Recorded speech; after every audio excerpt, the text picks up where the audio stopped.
So we were discussing a grade 10 chapter agriculture, and the last topic now which we have to discuss is food security and the impact of globalization on the Indian agriculture. So these topics, two topics we have to discuss. And earlier we have discussed the contribution of the Indian agriculture to the output, national economy and employment, and technological and institutional reform. So these topics we already have discussed so far. And now we have to discuss the food security. So food security means availability, accessibility and affordability of the food to all the sections, to all the people at all the times. So this is the meaning of food security, that is, the food should be available to the people.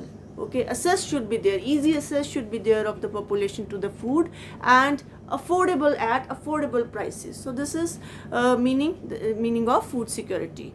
So this is the work of the government to ensure food security, and if certain segment of the country is lacking lacking these things, the basic requirement, the food of every people, it is the basic requirement, that is the food. The people should have, all the citizens should have access to food so that their nutritional level requirements are fulfilled. And if any segment of the society is lacking this food security, they are not having access to the food, so it means they lack food security. Like especially we have seen irregular food supplies in the case of uncertain food supplies in the case of northeastern states, the economically backward section, the areas of our country, these are economically backward. If you see the northeast states, they are prone to disasters, so many disasters occur there. So they lack a regular food supply. So to ensure the regular food supply to a different section of the society, the government of India has designed very carefully national food security system. So our government has designed this system, national food security system, which has two components, that is the buffer stock and the PDS. So the buffer stock is the surplus stock which the FCI maintains, the surplus stock which the FCI procure from the farmers and stocks it, and PDS is the program to which the food grains are provided to the rural poor and the urban poor at very subsidized rate. So the aim of this national food security policy is to ensure the availability of the food to all the sections, to all the common people at very affordable prices. Here, so this policies of the government has enabled the people to have access to food, and the focus of these policies is to increase the agriculture production also by fixing the MSP so that the procurement can be done by the FCI. So the aim of these policies is to increase the food production so that we can achieve self-sufficiency in the food grain production by fixing the MSP, minimum support price. And minimum support price is the incentive to the Indian farmer that at least if government will procure on the MSP, at least their cost of production or cost of cultivation will be recovered. So the stocking and the procurement of the food grains is done by the FCI, Food Corporation of India, and the distribution of food grains is done by the PDS system, that is public distribution system. And MSP is fixed by the government of India.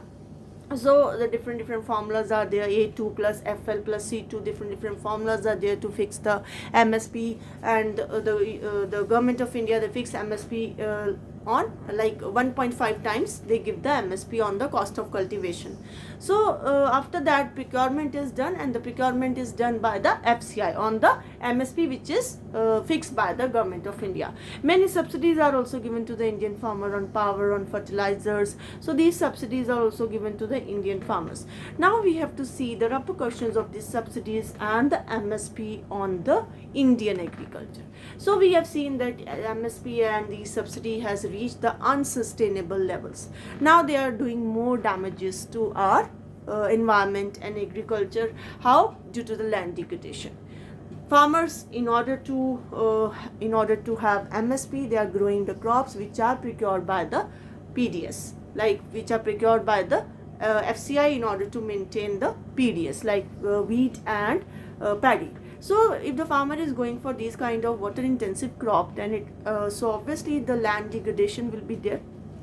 Salinity in the soil increases, water logging, more and more excessive use of fertilizers we are doing, so it has decreased the fertility of the soil. So these problems we have faced. Then the cropping pattern also of our agriculture is spoiled. Okay, we have distorted our cropping pattern also, because farmer is only going for these kind of crops and they have ignored the other crops, only wheat and rice they are growing. Then after that there is imbalance in the intercrop parity also we have seen. So equality we are not giving in our cultivation, imbalance we have maintained, only growing the cereals, that is wheat and rice, but we require other things also. We require oil seeds, millets, we require sugarcane also, so other things, millets we require, cotton. So these kind of crops are also required. So now after that, another problem we have seen for the PDS, the consumers are divided into BPL and APL, below poverty line and the above poverty line. Now again, the benefits in our country, they don't reach to the deserving poor. They don't reach to the deserving poor. Whatever benefits, the execution of the central government schemes, they don't reach to the deserving poor, especially in the rural area. So because identification, they lack, the administration lack in the identification of the real poor. And then if any of the calamity happen, any of the suppose the crop fails, then again the people who are on the margin of APL list, they will again slip back to BPL. And it is very difficult for the administration to go for to register these kind of shifts so much simultaneously. It is not possible for them to spontaneously record all these things, all these shifts which we have seen in the agriculture seasonally. Then after that, every district can be made self-sufficient if government provide them proper rural infrastructure, and then after that cheap credit if the government can provide, and the latest technologies if government can provide, then every district can be made self-sufficient. But still, the farmers, they need to diversify, they need to go beyond the traditional crops, and the most of the only 6% of the Indian farmer is getting the MSP. So the need is that to diversify their traditional cropping pattern. They should go for other crops. Horticulture is there, vegetables, fruits, oil seeds. So this kind of diversification is the need of the hour, and the Indian farmer is also observing all these changes. And now the shift is visible from traditional crops to other crops. But again, if the net sown area under cereals crop will decrease, then again there will be the question mark on our food security. Again the question mark can be put on our food security. Then we have seen that the agriculture, the land, it has other uses also. The net sown area can decrease there also, because land can be put to another uses also. And productivity, already we have talked, it is already declined because of the excessive use of the fertilizer, water logging, salinity. So already the productivity has declined. And then the water scarcity problem we have seen, water inefficient management is there. So all these problems the Indian agriculture is already suffering. Then after that, the government is also providing them a subsidy on power. So due to this, the farmers are pumping more and more water. So because they are going for the water intensive crop, like in our area only, our region only, say Punjab and Haryana, there they are going for the cultivation of rice, though the rainfall is very less, but still due to the short means of irrigation, they are going for cultivation of water intensive crop, because they are getting MSP on this. So again, this is a serious concern. It will reduce the water table, and we will face the water crisis. And who will be affected here? Mostly the small farmers. They will be affected here. So the Indian agriculture, the Indian farmer faces the uncertainty of weather, of production and market. So all these uncertainties the Indian farmer is facing. Weather also, then after production also, and then market, what will be the demand and supply scenario. So and obviously from international market also, the pressure is there on the Indian farmer.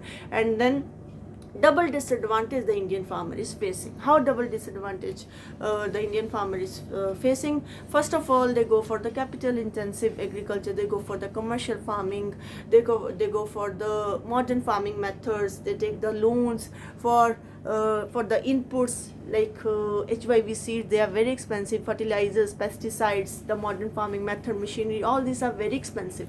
And then after that, if he applies the modern farming method, then the yield is very good, output is very good, and if the government is not procuring on the MSP, the price will be less in the market.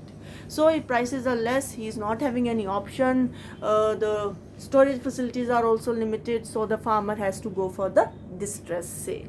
Okay, he has to go for the sale at whatever prices are there, even he incur losses on the sale. So the food security cannot be ensured in our country without providing security to our small farmer. After this, now the next topic which we have to discuss is impact of globalization on the Indian agriculture. So in 1991, the government they adopted the new economic policy, that is liberalization, globalization and privatization. So globalization means opening at the international, operating at the international scale, to remove all the trade barriers. All the regulations by the government were removed after 1991.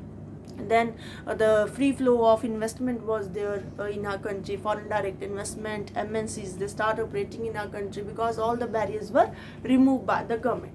Now what kind of impact of globalization on Indian agriculture happened? So you have seen this globalization is not a new phenomena. Okay, it can be linked very easily to the colonization, and during colonization also the European traders, they came here for trading purposes, and they were exporting lot of Indian spices from our country, and the southern farmers, the South India farmers were encouraged to go for Indian spices. And today also Indian spices is one of the most important item of our exports.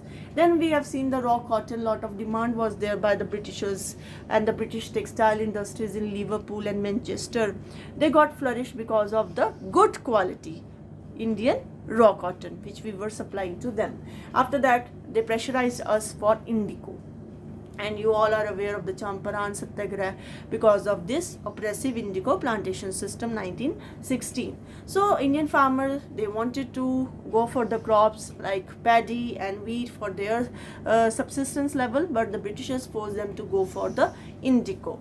Then 1991, the new challenges were there in the front of the Indian farmer, and it was very difficult for the Indian farmer to compete the international competition, because the agriculture in other countries, they are very much subsidized. Very less proportion of farmers there, they are engaged in the agriculture, and agriculture in their country is highly subsidized. So due to this, they sell their agriculture products in our country at very less prices, and it was very difficult for the Indian farmer to face these kind of challenges. Then we have seen the Green Revolution also. The Green Revolution means the Indian agriculture cannot be made profitable unless and until we will give emphasis to the small farmer. We have seen Green Revolution also. It did very little for the small farmers, and we have seen now a lot of controversies there regarding the Green Revolution, the negative impacts of the Green Revolutions. Once the Green Revolution gave us the food security, we became self-sufficient, bumper crops, but now it is under scanner, and lot of criticism we have seen of the Green Revolution also. Now people talk of gene revolution. In this, the use of biotechnology is there in order to produce the food. So this kind of high yielding varieties of crop we are developing, which require very less chemicals or no chemicals. So the thrust in the gene revolution is given on the genetic engineering, where the development of such kind of high yielding variety of seeds is done, which require very less chemical. So this will not affect our environment, and already you know the organic farming is already in the wake. So many people, they are practicing the organic farming in a very natural way without any fertilizers. So it will not have any kind of negative impact on our environment, because we are not using any kind of chemicals. So then after that, you have seen the area under agriculture is already declining because of the right of inheritance, the fragmentation of land holding is there. So for Indian farmer, it will not be profitable to go for the traditional. So the need of the hour is diversification. Indian farmers should expand and go for high yielding variety, high value crops. So the Indian farmer should go for the cultivation of high value crops like bamboo cultivation. It is lot of eco-friendly cultivation. Most of the northeastern state, they are going for this mushrooms, flowers, this kind of vegetables. polyhouses. So these are the options in front of the Indian farmer. Rather than going for the crops which require a lot of irrigation like sugarcane, paddy, so rather than going for these kind of crop, the Indian farmer should go for the high value crops like jajaroba is there, jataroba is there. So these are some of the biodiesel crops. So these kind of crop, medicinal herbs are there. So the Indian climate is perfect. We can harness the Indian climate to go for more and more of this high value crops.